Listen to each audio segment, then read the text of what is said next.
Hey indie game fans! Man oh man, what a fantastic month for indie games in February 2019.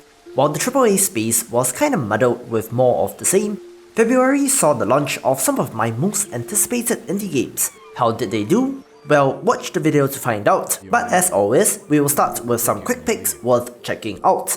Some of you might have caught this on my stream, but Eastshade is a beautiful first-person adventure game about playing as a painter and visiting the eponymous island to paint locations that your mother loved when she visited many years ago. It's quite a touching experience since your mother has since passed away, but there are light crafting elements and commissions that you can do for the islanders in order to access different parts of the island. Gorgeous visuals and very pleasant overall.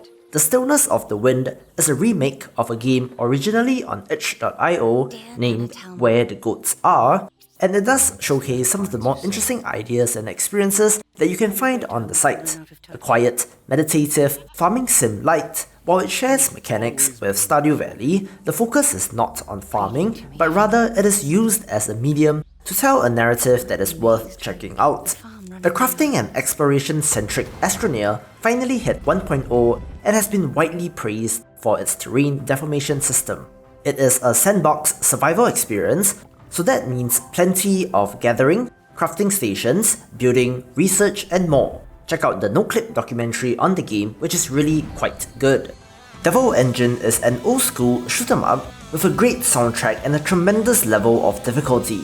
I love the genre, but even I got pretty crushed by it. However, the core shooting feels great and the pixel art is really something else, but of course, don't get distracted in this super tough game. And finally, the Treehouse Man is a pixel art bullet hell platformer turn-based RPG, which is a lot of descriptive terms, but the combination of the art style and gameplay makes this pretty interesting. Think Undertale but as a platformer with a limbo-like art style, and you get a feel for this.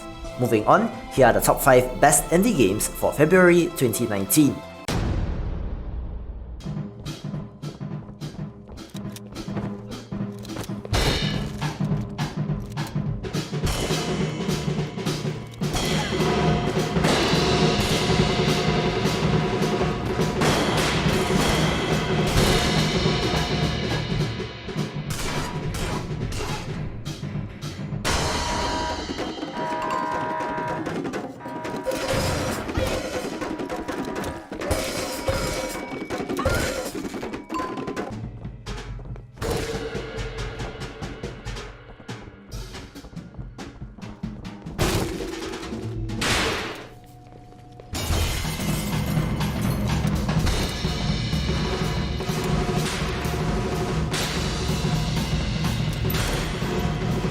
APEOUT is a top-down action game that just oozes style. With the combination of stylized visuals, color, lighting, and the jazz drums soundtrack, drawing comparisons to Hotline Miami, play as a captive gorilla, and fight your way out of labyrinthine buildings. It gets pretty bloody pretty quickly, so not for all ages, but don't mess with the ape.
The Textorcist, the story of Bibbia, is one of those weird mashups of ideas that I love in the indie game space, as this takes two fundamentally opposing concepts and merges them together, with, of course, a typing game and a bullet hell shooter. While the former requires a proficiency on the keyboard and fast reflexes, the latter requires pattern recognition and the ability to execute the dodges, and having to use both of these together or at the very least, switch between them very quickly, is a very interesting experience for your brain. Playing as a priest who is investigating a series of demonic possessions, the ways that this game uses typing as a mechanic is very clever, so it scores points for being unique.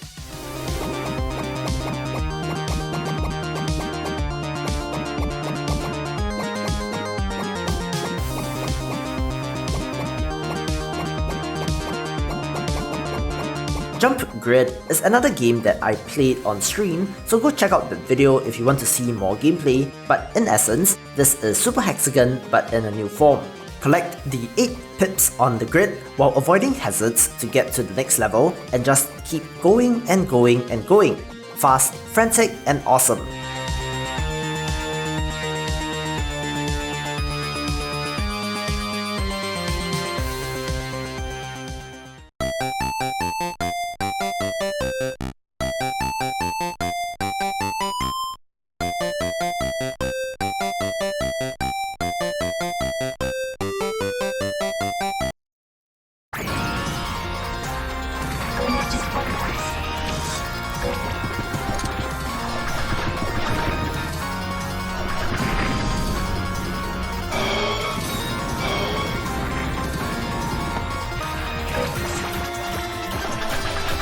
Touhou Luna Nights hit 1.0 last month, and as a pixel art Metroidvania, which, if you know me by now, pushes all the right buttons. Having no affinity for the Touhou series, I still enjoyed this tremendously since it controls superbly and has a variety of Metroidvania style upgrades. The most interesting mechanics here are the ability to stop time, insert JoJo reference here, which factors into both combat and puzzle solving, as well as the grace system, where enemies and attacks that you just barely avoid reward you with extra resources. Very solid entry for Metroidvanias.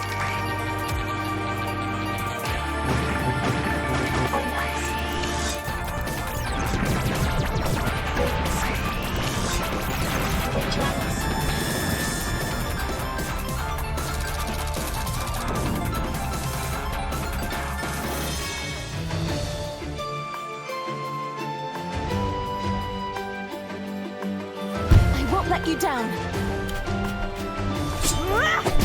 Our dominion grows. Perish.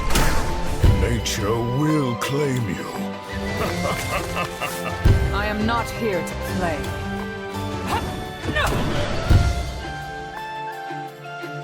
None shall fall while I still stand. Fight me! That's enough. This should be advantageous.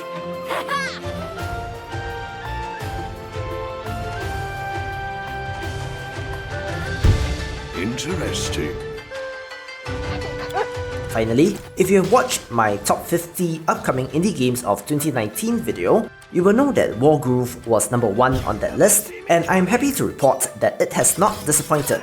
A turn-based tactics game in the vein of Advanced Wars on the GBA, but in a high fantasy setting, this has an epic campaign, sweet pixel art, variety in levels, its own map and campaign creator, a puzzle mode, multiplayer support with limited cross-platform play, and that all-important tactics strategy fun. In contrast with Fire Emblem, which is very character-centric, Wargroove lets you pump out expendable units, but also adds in the powerful commander unit which has abilities that can change the tide of battle. Bear in mind that the campaign does get pretty challenging, but the developers are receptive to feedback and have been actively patching the game with quality of life updates. For living up to the hype, this takes the number 1 spot of the month.